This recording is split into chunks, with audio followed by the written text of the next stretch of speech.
Assalamualaikum warahmatullahi wabarakatuh. Perkenalkan, nama saya Aisyah Naila Muna atau biasa dipanggil Muna dari kelas 11 IPA 6 Presensi 2. Oke, jadi hari ini aku akan bercerita tentang Nabi Ibrahim alaihissalam part 1. Nah, Nabi Ibrahim itu, nama Nabi Ibrahim tentunya udah nggak asing lagi ya di telinga kalian buat sebagian orang, apalagi terutama buat yang muslim. Siapa sih yang nggak tahu Nabi yang dibakar nggak hangus? Oke, jadi kisah Nabi Ibrahim itu terdapat pada beberapa surat nih, seperti surat Al-Baqarah ayat 258, surat Al-An'am ayat 74 sampai 84, dan surat At-Taubah ayat 113 sampai 115. Nah, pada surat At-Taubah ayat 113 sampai 115 itu menceritakan tentang kematiannya bapaknya Nabi Ibrahim, guys. Nah, nasabnya Nabi Ibrahim itu apa sih? Jadi nasabnya itu mulai dari Nabi Nuh. Nabi Nuh lalu ke Sam. Nah, setelah ke Sam itu ke Arkafasyad. Nah, Arkafasyad sendiri itu sejaman dengan Iram. Iram itu masih berhubungan dengan Nabi Hud dan Nabi Saleh, seperti itu, guys. Nah, Arkafasyad ini sendiri dia itu berjumlah 70 orang. Nah, 70 orang ini tuh mereka meninggalkan Gunung Jundi dan mencari tempat yang luas dan besar. Nah, di tempat itulah keturunan Arkafasyad itu membangun perkampungan, lalu menjadi sebuah kota dan akhirnya menjadi sebuah kerajaan yang besar. Nah, setelah mereka cari tahu nih, guys, ternyata keturunan Arkafasyad, tempat yang keturunan Arkafasyad tinggalin itu merupakan bekas dari Babilonia kuno, atau pada saat kerajaan Babilonia kuno itu kerajaan yang dibangun pada Mahlayit di zaman Nabi Idris. Tetapi Babilonia kuno itu hancur, terkena banjir pada masa zaman Nabi Nuh, guys. Nah, karena Allah itu ingin menguji apakah manusia itu mementingkan dunia atau akhirat. Kalau misalnya manusia mementingkan dunia, ya akhiratnya bakal tertinggal. Tapi jika manusia mementingkan akhirat, maka dunia dan akhiratnya akan kekejar bareng-bareng. Ternyata keturunan Arkafasyad ini melakukan segala aktivitas duniawinya selama 1000 tahun. Jadi mereka tuh disibukkan dengan aktivitas duniawi gitu. Nah, kita balik lagi ya, guys. Nah, akhirnya keturunan Arkafasyad ini tuh mereka menamainya tempat yang dahulunya Babilonia kuno itu dinamai dengan Babilonia kedua gitu. Nah, setelah 70 orang keturunan Arkafasyad itu meninggal dan gak ada yang melanjutkan tentang ajarannya lagi, mereka itu karena sibuk dengan duniawi ya, guys, mereka merasa bahwa mereka itu butuh Tuhan. Akhirnya syaitan atau iblis itu tuh membisikkan mereka dengan bilang bahwa 70 orang yang meninggal, masa yang dia itu sesepuhnya Arkafasyad itu adalah Tuhannya mereka. Nah, lalu mereka dibuatkan patung yang mirip dengan 70 orang itu. Patung yang mirip dibuatkan oleh iblis, patung yang benar-benar mirip 70 patung yang 70 patung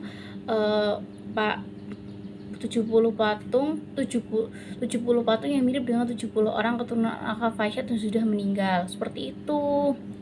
Nah, kerajaan tersebut jadi besar, kerajaan Babilonia tersebut menjadi besar, benar-benar jadi besar, jadi itu. Dan akhirnya kerajaan tersebut dipimpin oleh seorang raja yang bernama Raja Namrud. Nah, Raja Namrud itu juga menganggap dirinya sebagai Tuhan. Kenapa Raja Namrud menganggap dirinya sebagai Tuhan? Karena Raja Namrud berpikir bahwa selama dia perang tuh nggak pernah kalah. Terus dia selama ini tuh tidak pernah namanya sakit. Jadi dia berpikir bahwa dirinya itu Tuhan. Seperti itu. Nah, pada sistem pemerintahan Raja Namrud itu benar-benar kejam. Raja Namrud itu benar-benar dolim, benar-benar yang kayak gitu. Si Raja Namrud itu jadi kan kayak banyak rakyat itu ketika mereka panen itu harus semua hasil panen itu diserahkan kepada kerajaan Namrud. Nah, nanti si hasil panennya itu boleh mereka ambil, tapi dengan syarat mereka harus menyembah Raja Namrud dulu. Jadi kayak waktu mau nih aku kasih, tapi kamu waktu ngasih tuh kayak bener-bener dikasih ke bawahnya Raja Namrud. Jadi otomatis si rakyat yang mau dikasih itu harus nunduk gitu sama Raja Namrud. Nah, Raja Namrud itu setelah itu kan setelah 70 patungnya Arkavacat itu kan itu juga jadi disembah-sembah oleh masyarakat Babilonia II kan. Akhirnya Raja Namrud tuh ingin mempunyai patung private gitu, bukan dia pengen patungnya tuh buat dia sendiri, buat ibadah dia sendiri. Akhirnya Raja Namrud mengadakan sayembara yang akhirnya dimenangkan oleh Tarikh.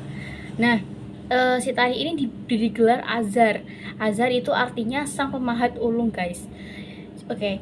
Nah, jadi si Azar ini itu juga diberikan kekuasaan full hutan di deket dari kerajaan gitu. Pokoknya aku serahkan semua ke jadi diberi hutan gitu itu untuk bahan baku pembuatan si patungnya.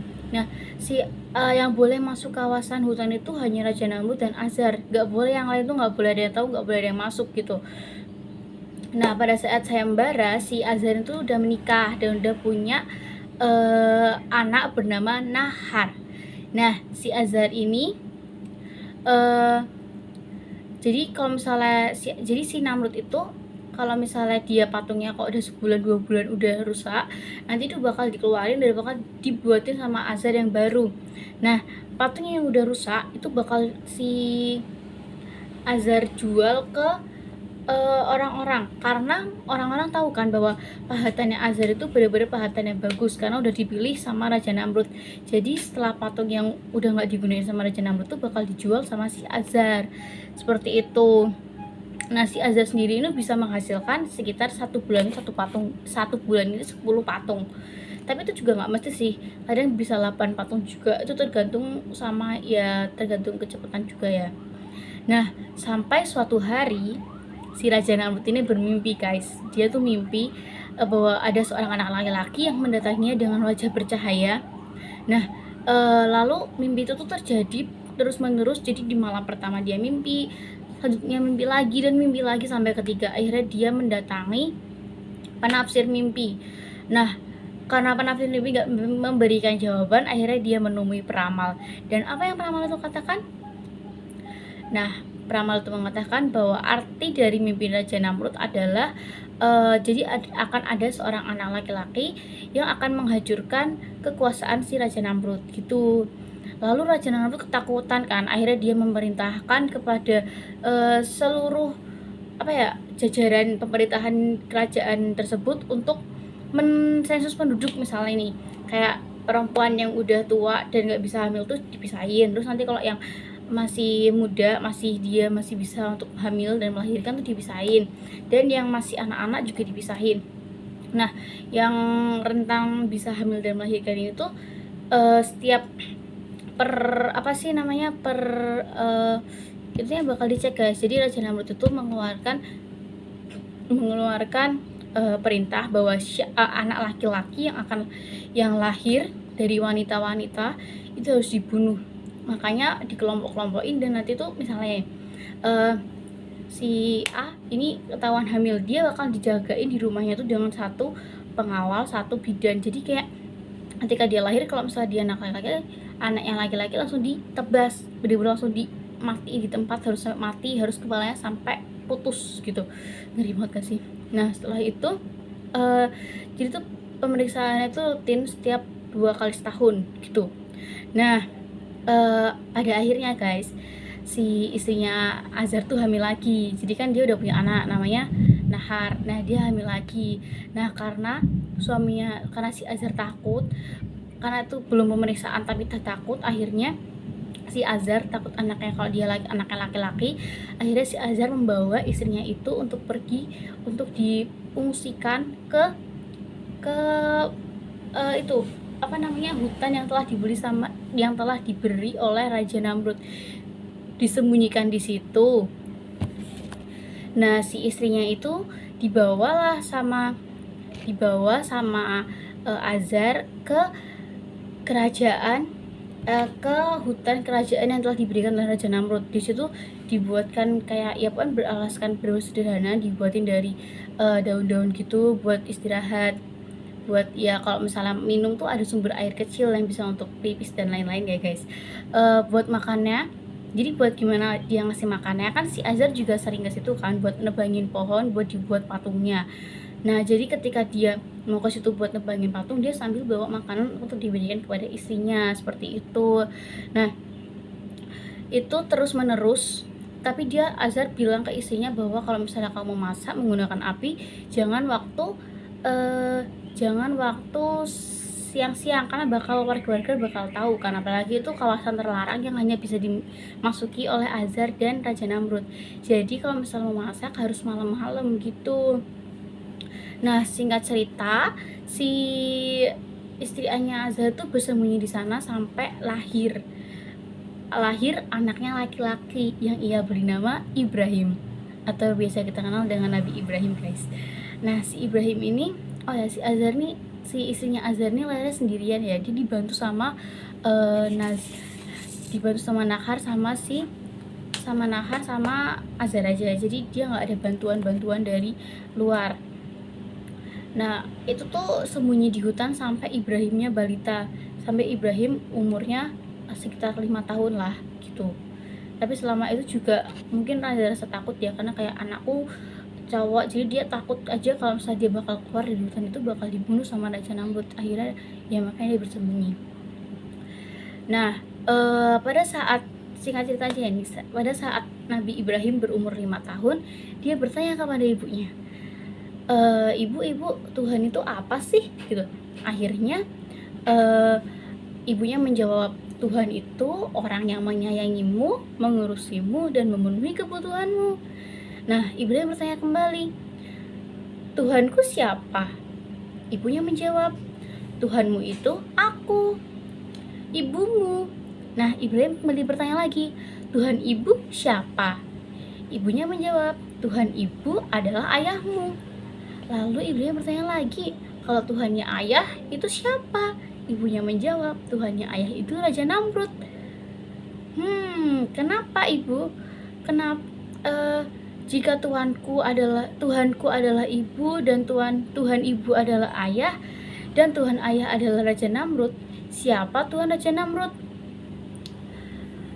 Lalu ibunya menjawab, Raja Namrud mengaku dirinya Tuhan. Ia berada di antara 70 Tuhan lainnya. Jadi ada 71 Tuhan. Jadi Raja Namrud itu merasa bahwa dirinya itu berada di antara 70 Tuhan, yang dimana dia yang tadi keturunan Arka Fasyad itu, guys. Nah, karena ibunya bilang, coba kamu tanya ayahmu untuk mengetahui tentang detail tentang siapa itu 70 keturunan Arka Fasyad itu, karena ibu tidak bisa menjelaskan, sedangkan ayah itu tahu, karena kan kalau misalnya setiap 70 patung itu mesti ada ceritanya sendiri-sendiri, dan Azar tuh mengetahuinya, guys, gitu. Nah, setelah 10 tahun kebijakan tentang pembunuhan anak laki-laki itu dilakukan, akhirnya perintah ini diberhentikan. Kenapa? Karena para prajurit itu bilang ke si Raja Namrud, Raja, kalau misalnya ini ya perempuan aja, kalau misalnya kita tidak memberhentikan tentang ini, maka Babilonia ini tuh akan menjadi kerajaan perempuan, dan selanjutnya si Raja Namrud itu datang kepada para peramal, kayak tanya, ini anaknya udah lahir apa belum? Mereka jawab sudah. Dan Raja Namrud berpikir bahwa ketika anaknya sudah lahir itu berarti otomatis dia sudah meninggal, karena sudah dibunuh semuanya sama sudah dibunuh oleh semua yang lain yang bertugas untuk membunuh anak laki-laki. Nah, akhirnya Namrud melepas kebijakan untuk membunuh anak laki-laki, dan akhirnya Babilonia bebas dari perintah untuk membunuh anak laki-laki yang lahir. Lalu Azar dengan senang hati memberikan kabar ini kepada istrinya, kabar ini sudah buat mengabari kalau misalnya anak laki-laki itu udah gak bakal dibunuh lagi. Nah, akhirnya mereka pulang lah. Karena postur Nabi Ibrahim itu yang besar, jadi diibaratkan tuh katanya ya, kalau misalnya postur Nabi Ibrahim itu, kalau misalnya dia umur 5 tahun tuh kayak 7 tahun, 7 tahun kayak 8 tahun, 9 tahun kayak 11 tahun. Ini kayak tubuhnya Nabi Ibrahim tuh lebih besar dan suaranya juga lebih berat gitu loh. Akhirnya orang-orang di sana tuh pada menganggap oh berarti dia lebih tua daripada aslinya. Bahkan si istrinya Azar aja ditanya sama orang-orang, ini anak siapa? Dia menjawabnya, oh ini anak aku, tapi lahirnya udah dari dulu-dulu sebelum ada kebijakan pemerintahan itu. Cuman anak aku tinggalnya di rumah ibu, maksudnya kampung halamannya si istrinya. Warga kamu juga udah pada nggak yang kaget karena kan dengan postur si Ibrahim yang bener-bener besar, jadinya dia nggak mereka percaya gitu. Nah,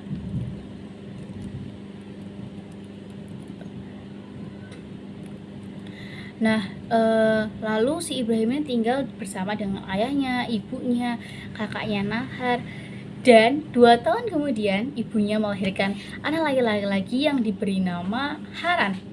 Jadi Nabi Ibrahim itu anak tengah dari 3 bersaudara guys. Jadi dia punya kakak namanya Nahar dan dia punya adik bernama Haran. Nah, selanjutnya oke. Kakaknya jadi si kakaknya, aku mau cerita dulu ya guys. Jadi kakaknya si Nahar ini tuh memiliki anak, yang anaknya tuh bernama Batuel sama Laban. Dimana Batuel ini akhirnya nanti akan memiliki anak bernama Rifkah. Nah, dimana si Rifkah ini nanti akhirnya akan menjadi istrinya si Nabi Ishak. Nah, sedangkan si Laban sendiri, dia tuh akan tinggal di padang haram bersama dengan Haran. Nah, si Laban ini juga akan memiliki anak bernama Rachel, dimana si Rachel ini nanti akan menjadi istri Nabi Yakub. Nah, Nabi Ibrahim sendiri memiliki anak bernama Ismail dan Ishak. Nah, sedangkan si Haran nanti akan memiliki anak bernama Sarah dan Lut, yang dimana Lut itu akan menjadi Nabi Lut gitu guys. Nah, lanjut ya, kita si Azar atau bapaknya Ibrahim itu masih sama nih dengan membuat patung berhala untuk si Raja Namrud, karena kan setiap bulan si Raja Namrud harus berganti patung ya, kayak misalnya udah remuk-remuk, udah kotor, jadi harus diganti yang baru sama si Azar. Nah, patung yang bekas dari istana itu nanti dijual sama si Nahar, anak yang paling gede, akan dijual ke warga-warga karena dan laku sih guys, karena kan warga udah tahu ya kalau si Azar itu pembuat patung yang udah benar-benar disetujui sama Namrud, jadi udah ngerasa kalau misalnya itu tuh bagus gitu. Agak aja bentar. Oke.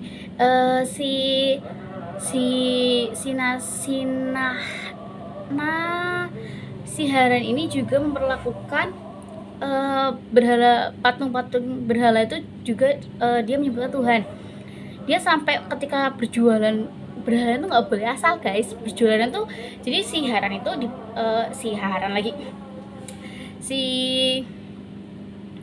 si Nahar dia berjualan dengan diri patung itu dipeluk gini, terus dia bilang, Tuhan, Tuhan, siapa yang mau beli Tuhan, Tuhan, Tuhan, siapa mau beli Tuhan.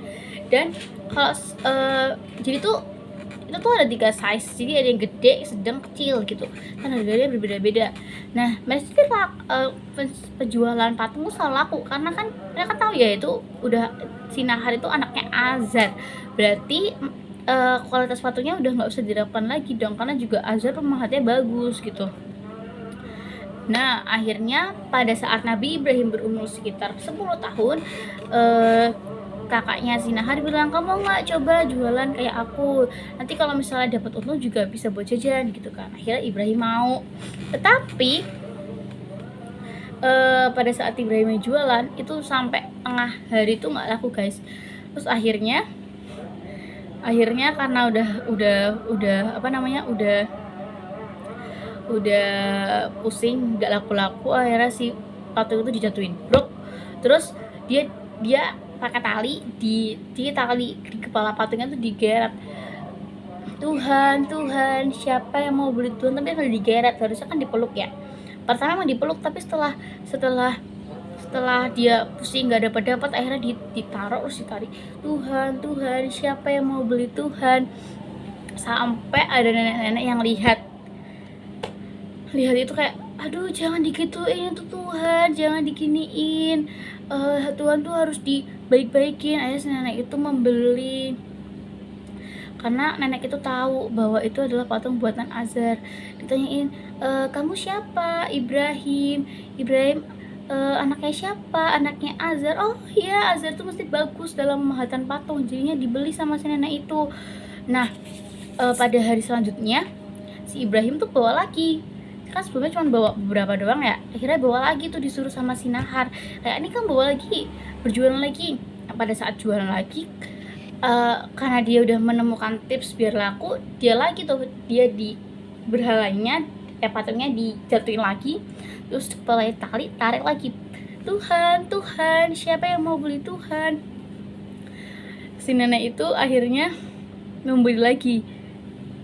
Akhirnya dia bertemu dengan nenek-nenek lagi yang sama, dan akhirnya dia membeli lagi itu patung-patungnya itu. Tanpa dia sadari, nenek itu bilang kepada Azar, Azar, apakah kamu punya anak bernama Ibrahim? Iya, betul, itu anak aku. Apakah kamu tidak mengajarinya cara berjualan patung yang benar? Mengajari. Kenapa dia membawa patung itu sambil dijatuhi dan sambil diseret, itu seperti tidak menghargai adanya Tuhan. Setelah itu, setelah kejadian itu neneknya pulang kan. Nah, si Ibrahim sama Nahar juga pulang ke rumah setelah berjualan. Mereka ya store dulu lah uangnya ke Azar. Lalu setelah itu Azar bilang, Ibrahim, tadi ada nenek-nenek yang bilang ke bapak, kalau kamu tuh jualannya nggak bener gitu kan. Terus kamu tuh berjualan Tuhan tuh harus benar-benar dihormati, harus benar-benar disayang dan segala macam. Lalu Ibrahim menjawab dengan meyakinkan ayahnya bahwa patung tersebut itu bukan Tuhan. Nabi Ibrahim menjelaskan bahwa si patung itu merupakan sebuah karya kayu bakar aja, jadi nggak ada hubungannya sama Tuhan. Lalu si Azar bertanya, sebenci itukah kamu dengan Tuhan aku? Sebenci itukah kamu dengan Tuhanku? Maka aku akan merajamu. Nah, Ibrahim menjawab, aku akan memintakan ampun terhadap Tuhanku, semoga dia mengampunimu. Nah, lalu Ibrahim tuh menjauhkan diri dari mereka. Nah, Azar yang marah nih, Azar kan marah banget ya. Azar kayak, kamu kenapa bisa kayak gini, Tuhan harus dihormatin. Akhirnya si Azar membawa si Ibrahim tuh ke hutan.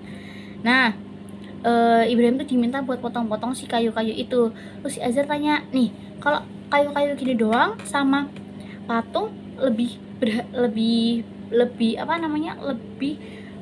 harganya tuh lebih mahal patung kan yang udah berbentuk daripada si kayu-kayu yang masih dipotong aja gitu. Nah, semenjak hari itu kan kayak Ibrahim juga, ini tuh bukan Tuhan gitu. Nah, terus kayak akhirnya semenjak hari itu si Ibrahim tuh lebih suka tinggal di rumah dan dia lebih memilih untuk menggembala kambing. Nah, si Nahar itu nggak patah semangat, dia ngajak Haran, kayak, Haran ayo ikut aku buat jualan Tuhan. Sedangkan si Ibrahim bilang, tidak usah, mending sama aku aja, kita menggembala kambing, itu jauh lebih seru daripada berjualan Tuhan gitu.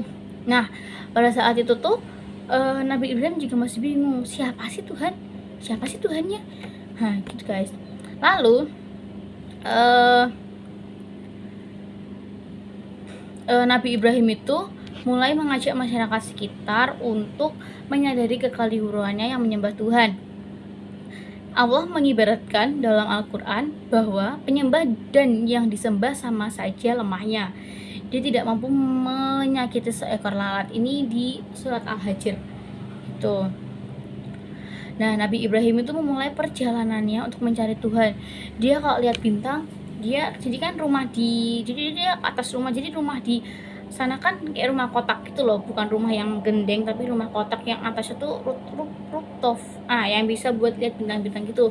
Dia kalau malam dia tiduran di situ, lihat kalau Tuhan itu bintang. Terus kayak dia pertama bilang, berarti Tuhan itu bintang. Tapi kenapa waktu siang hilang? Terus dia juga melihat bulan, karena bulan itu dari yang kecil besar, terus dia juga bilang tapi bulan itu kalau siang juga hilang. Matahari juga kalau malam hilang. Nah terus dia juga melihat langit, gak ada jawaban sama sekali tentang hal itu kan. Pada saat jadi Nabi Ibrahim itu mendapatkan wahyu umur 17 atau 18 tahun, waktu dia remaja, dan dia itu mendapatkan wahyu dari Allah. Allah mengatakan bahwa Tuhan itu adalah Allah. Kemudian si Ibrahim setelah mendapatkan wahyu itu berdakwah dengan ayahnya, tetapi ditolak. Ibrahim bilang kalau yang dilakukan bapaknya sekarang yang tentang menyembah berhala itu tuh bukan ajaran Tuhan, tapi ajaran nenek moyang, jadi udah temurun gitu. Nah sejak dapat wahyu itu Nabi Ibrahim mulai menjauh dari ajaran berhala, mulai nggak tertarik lagi gitu. Tibalah pada ritual 7 tahunan, dimana tuh ritual wajib yang dilakukan oleh Babilonia II, dan itu tuh hari raya persembahan 70 orang, 70 patung yang mereka anggap sebagai Tuhan. Nah jadi pada malam hari itu bakal dibagi dua, jadi kayak ada anak-anak sama dewasa. Yang anak-anak itu diceritain mengenai sejarah patung 70 itu. Yang dewasa juga sama sih, makanya si Azhar tuh tahu sejarah kayak itu juga dari situ guys. Nah si Ibrahim ini dia nggak mau ikut, padahal kan di situ di malam itu tuh bakal ada perjamuan, bakal ada pesta-pesta besar, dan bahkan guys di malam hari itu akan ada dilakukan zina bersama-sama. Nah itu tuh di zina yang itu tuh kayak bener-bener zina besar-besaran gitu guys, bahkan karena itu zina terbesar di dunia, jadi bakal Raja Namrud juga bakal zina di kursi yang besar di atas itu juga gitu. Nah sewaktu setelah, jadi Ibrahim tuh emang dulu pernah ikut acara ini tapi waktu kecil, dan dia nggak tahu kan, karena kan dia juga di bagian anak-anak yang cuma dapat cerita-ceritanya aja. Nah setelah dia ikut, setelah Nazar bilang ayo Ibrahim ikut aku, Ibrahim tanya emang di sana ada apa. Si Nazar bilang di sana tuh nanti kita bisa bermain-main. Oh bermain-main sama anak-anak, Ibrahim gitu kan. Nazar bilang bukan, ini main-main orang dewasa, kamu harus ikutin, sangat menyenangkan sekali. Padahal dimaksud Nazar itu adalah berzina. Jadi kayak setelah Ibrahim tahu, akhirnya Ibrahim berbohong guys. Jadi Ibrahim berbohong untuk pertama kalinya. Dia mengatakan ke Nazar bahwa aduh aku sakit, dia berbusa gitu mulutnya, dia bohong, jangan dia mukanya pucat terus dia mulutnya berbusa, bukan, dia bilang aduh maaf ya, ini aku tuh badannya sakit gitu, tiba-tiba badanku tuh lemas, nggak bisa buat nggak bisa, badan aku lemas, nggak bisa buat kesana. Akhirnya ya udah kan si Ibrahim pulang. Nah waktu di rumah, waktu itu dia berinisiatif nih, dia ngelihat kapak yang dipakai buat Azhar buat nebangin pohon. Nah dia lihat itu, dia kepikiran nih, terus dia datang ke, kan dia dibawa kunci serap yang buat menyimpan patung-patung berhalanya itu si Namrud. Dia bilang kepada pengawal, kan pengawalnya juga sebenarnya pengen yang ikut zina-zina itu ya, jadi dia bilang sini aku gantiin jaga biar kalian ikut di sana. Tentunya mereka gembira dong kalau misalnya mereka ikut zina. Akhirnya Ibrahim menggantikan menjaga, dan akhirnya dia masuk ke dalam itu, dan kalian tahu 70 patung yang asli yang Bani Al-Qasyad itu dihancurin sama Ibrahim pakai kapaknya itu. Tinggal tersisa satu patung yang besar. Nah kemudian kapaknya itu dikalungin ke si patung yang terbesar guys, supaya Namrud itu mengira bahwa yang ngehancurin seluruh 69 patungnya itu si yang paling besar, patung paling besar. Nah pada pagi harinya nih, setelah pesta itu, pagi harinya si Azhar tuh pengen mindahin patungnya itu ke tempat ibadahnya si Namrud. Pada saat buka pintu, dia shock, kayak ini kenapa jadi hancur semua gitu. Akhirnya dia marah kan, terus si neneknya bilang ini mesti kerjaan Ibrahim, karena cuma Ibrahim doang yang dia tuh dari awal nggak suka sama Tuhan patung gitu. Jadi neneknya tuh menyalahkan Ibrahim. Akhirnya si Namrud itu memerintahkan kalau Tuhan mereka tuh udah hancur.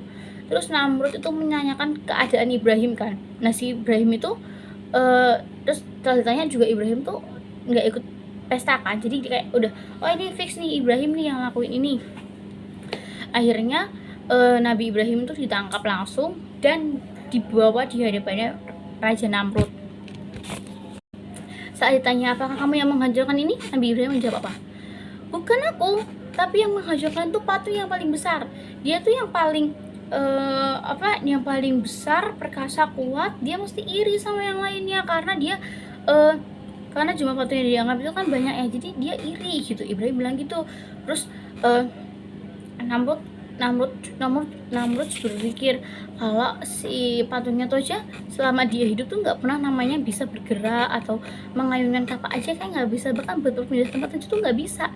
Namrud enggak, bohong kamu, mesti itu kamu, itu mesti ulah kamu, bilang gitu si Namrud. Akhirnya Namrud bilang bahwa Ibrahim akan dimasukkan ke penjara, tapi warga masyarakat itu menolak. Mereka bilang bahwa bakar gitu kan. Akhirnya ya setelah keputusan itu, oke, kita bakar, para rakyat itu mengumpulkan kayu bakar, guys. Hanya 3 orang yang tidak mau mengumpulkan kayu bakar membakar Nabi Ibrahim. Itu hanya ada ibunya, Nahar dan Haran. Bahkan si Azarnya aja membawa kayu bakar yang paling mudah dibakar untuk membakar anaknya sendiri gitu. Duh. Nah, setelah semua disusun tuh guys, mulai dari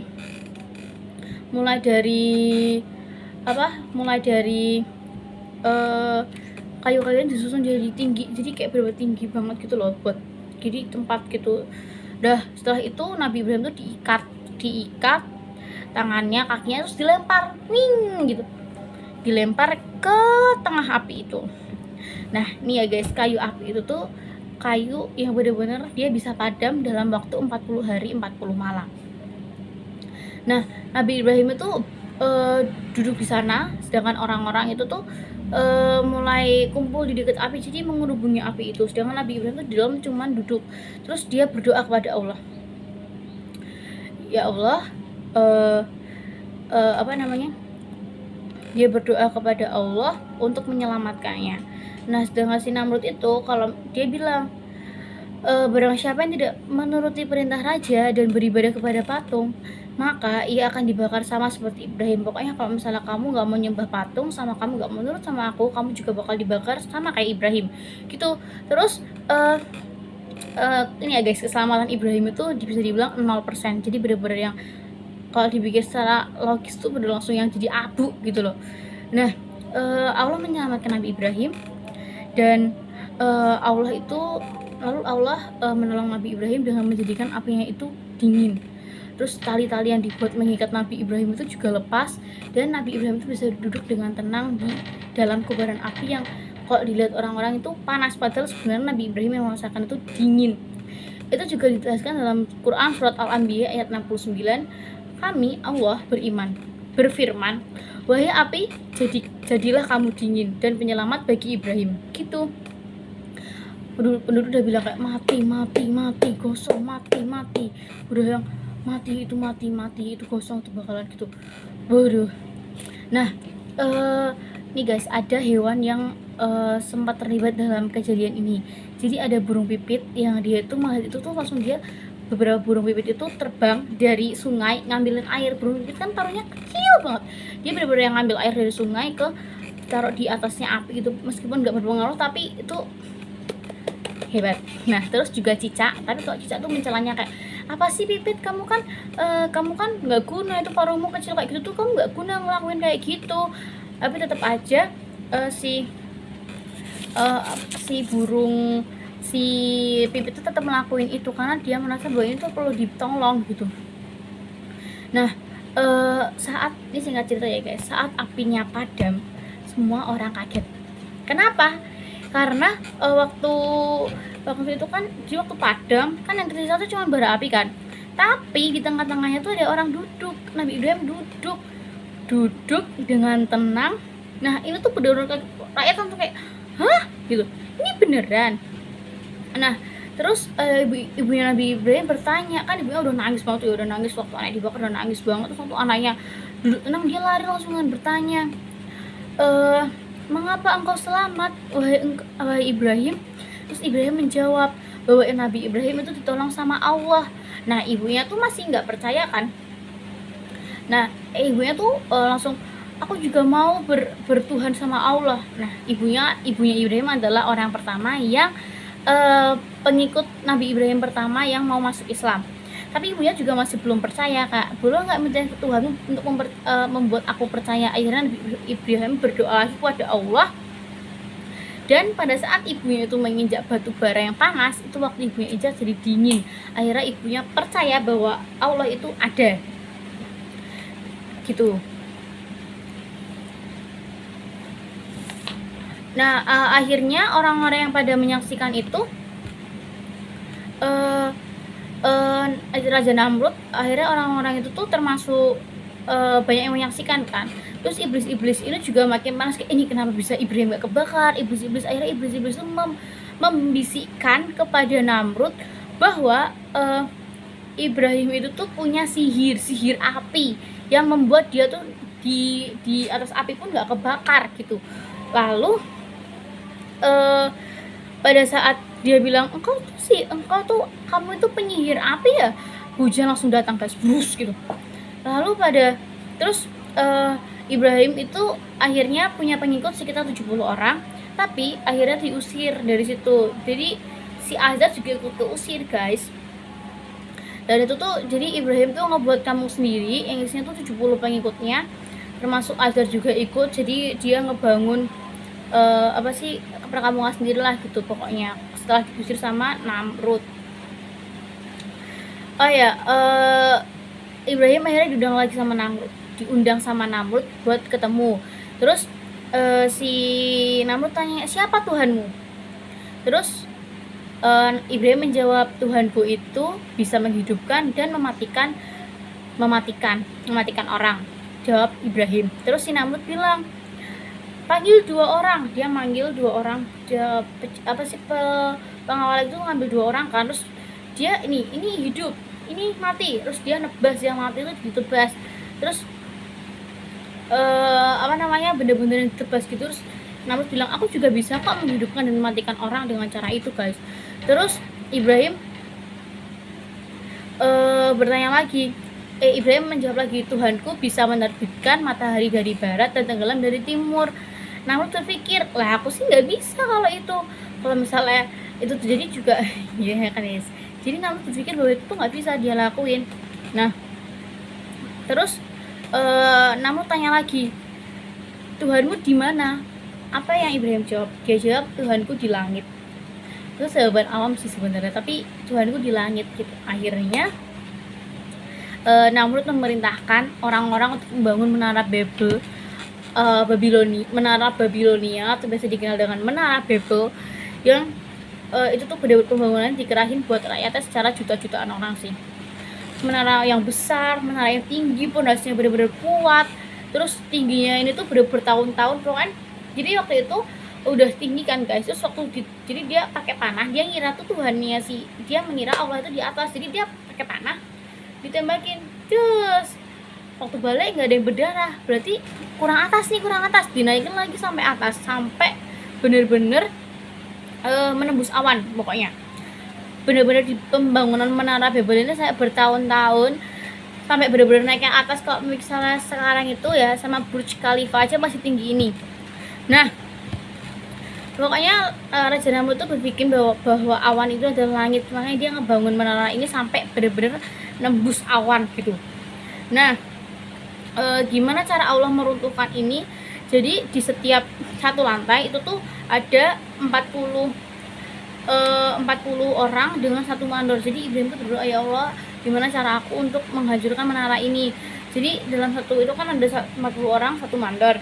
Nah itu tuh menggunakan bahasa yang berbeda-beda guys. Kalian tahu kan kalau misalnya pakai bahasa yang berbeda-beda itu bakalan sulit buat komunikasi. Nah itu terjadi apa? Mereka tuh benar-benar mengalami perdebatan, kayak misalnya dia bilang kayak misalnya aku tarik, kamu pukul, ini gini. Nah kan beberapa perdebatan yang bakal yang kalau misalnya bahasa beda-beda kan pada nggak paham ya, akhirnya mereka perdebatan akhirnya runtuh. Namrud marah, tapi ya kemarahan Namrud pakai bahasa Namrud juga orang-orang nggak tahu, masalah juga cuma kayak dia ngomong apa sih, dia juga nggak sakit hati karena kan dia nggak tahu bahasanya Namrud kan, karena bahasa orang di sini dijelaskan bahwa beda-beda gitu loh.